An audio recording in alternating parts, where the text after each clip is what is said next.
8 days perhaps. Yes. Just tell the people briefly what's going to happen to you. Well, to me, we're going to have a party at my house.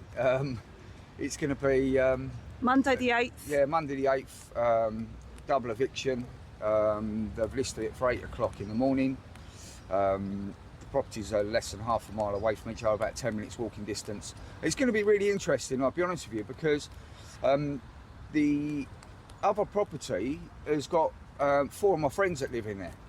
I've got four separate rooms. They've all got their own locks and their own rooms. It's like a mini HMO. But that is on the main A26 Tunbridge Road, which goes from Tunbridge to Maidstone. It's the main vein that goes to the M20 into Maidstone Town Centre, which is double busy at 8 o'clock in the morning. You can imagine everyone's trying to get to work. And where I live, down in Glebe Lane, is the Rat Run, where everyone goes down to avoid the traffic on the Tunbridge Road. So yeah, it's going to be interesting. I don't know what the plan is. I can only guess. But it's. Can I just ask you one question? I recently posted a video with, I think it's called Mr. Naylor. Yeah. I've also a picture on my Facebook page where it appears to be coming out the window that they went through originally. That was beautiful. Have you seen the picture? I have, mate. Yeah, I've seen the picture and the video, and I think that's poetic justice to see the people stand up and rebel him and forcefully remove him from the building that he's just entered, and then ending up on his arse. What's interesting, nobody got arrested on the day. Well, because they won't, because everything they're doing is the police observed what happened. Yeah. So Mr. Naylor going out the way he came in, maybe, I don't know if he came in forwards or backwards, I can't remember, I'll have to re-look at the picture. Maybe that's a sign that maybe he needs to change his tactics, because he needs to look at the people who he's dealing with, because these people are just honest individuals. But that's right, and it is, the interesting fact about that is what happened on Monday. It's exactly the same outfit that's been tasked to attack both of my properties, Wilson and Row. Ashley Mark Naylor is on the Bailiff Register as a recorded High Court Enforcement Officer or agent for Wilson and Row. We've had quite a few run-ins with him, spanning back over 8 years. One of the most prevalent ones we had was down with friends of ours, Michael and Ali, on East Grinstead, and he turned up, and that was mob-handed with the police. And we stood our ground, and he left with his tail between his legs. But they do employ dirty tactics when they come at stupid o'clock in the morning, mob-handed, sort of 20, 30 people. Without no notice, and this was back then. I think the laws have changed now. I think they do have to give notice. Just last question for you before you. I mean, how far have you travelled today? Oh, it's quite local for me, this one. Oh, is it? Yeah, I'm only in Maidstone, so it's only Gravesend, so it's only about sort of 40 minutes. So can I just ask you something? How long have you been fighting mortgages?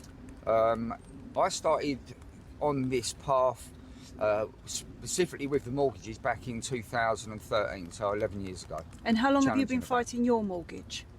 Back since back end of 2013, beginning of 2014, so 10 years. Do you think that you are a target for them because of how long you've been challenging and gaining possessions? Massively, yeah. Yeah. So do you think Monday they will try and make an example of you? Without a shadow of a doubt, they've been targeting me for over the last 10 years.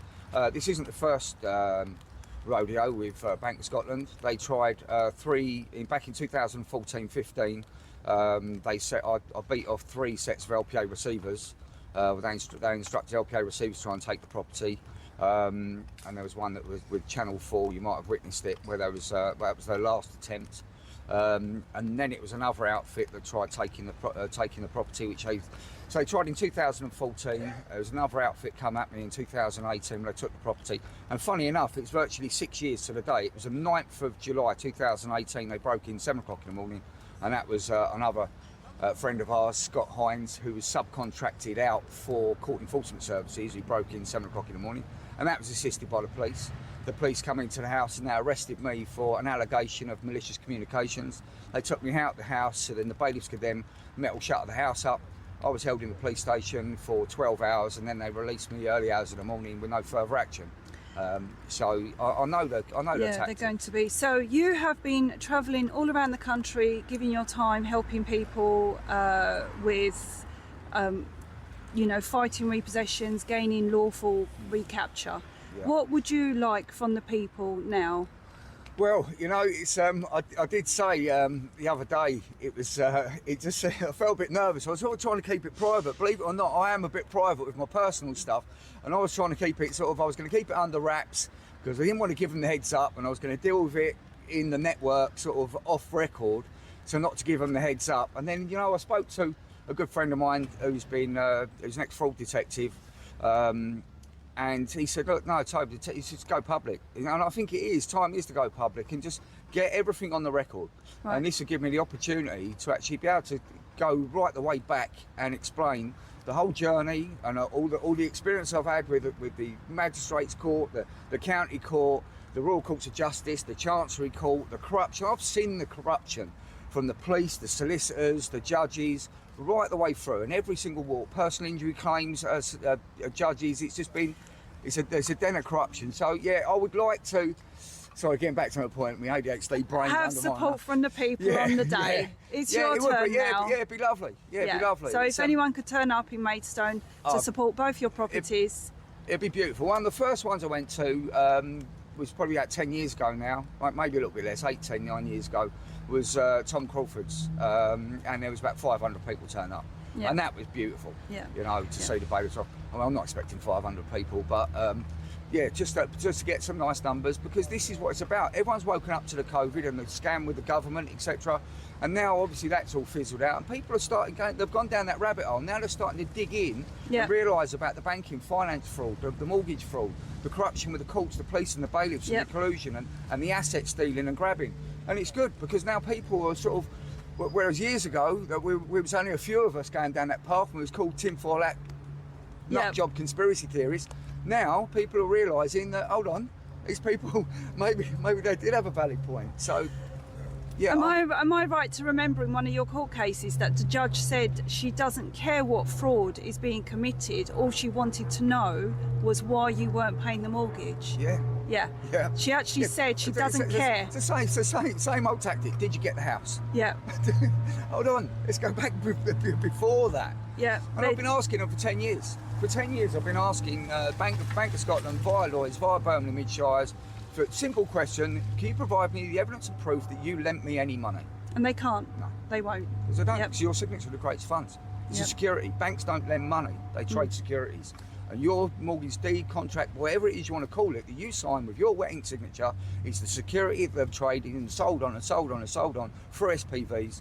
I mean, in the case on the 13th of March, we went back, we explained it all through and said that the holder, I think it was a holding company, that we proved that the chain of custody. Well, I basically said that Bank of Scotland haven't got any local standard to bring the claim against me, because they A, never lent me any money, and B, the security that they did hold, that was the agent for, has been sold on. I said they need to be made joint party to the proceedings.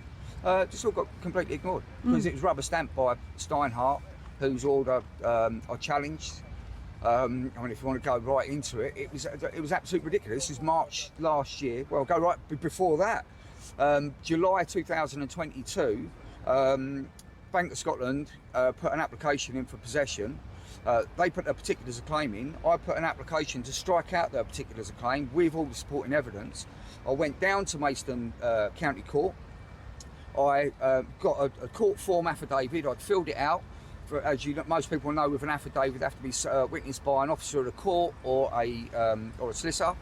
I took it down to the court, so I've got a court officer to witness my signature on the affidavit. I went to the printers, got it 3 copies printed off, got it scanned, emailed it to the court, took 3 bundles down there, special delivered it to the court, and they've not acknowledged it, and it still hasn't been dealt with. They're avoiding you, aren't they? Yeah. Okay, well, we're going to I think we're go back to this, but thank you, Toby. Thank you. Hello.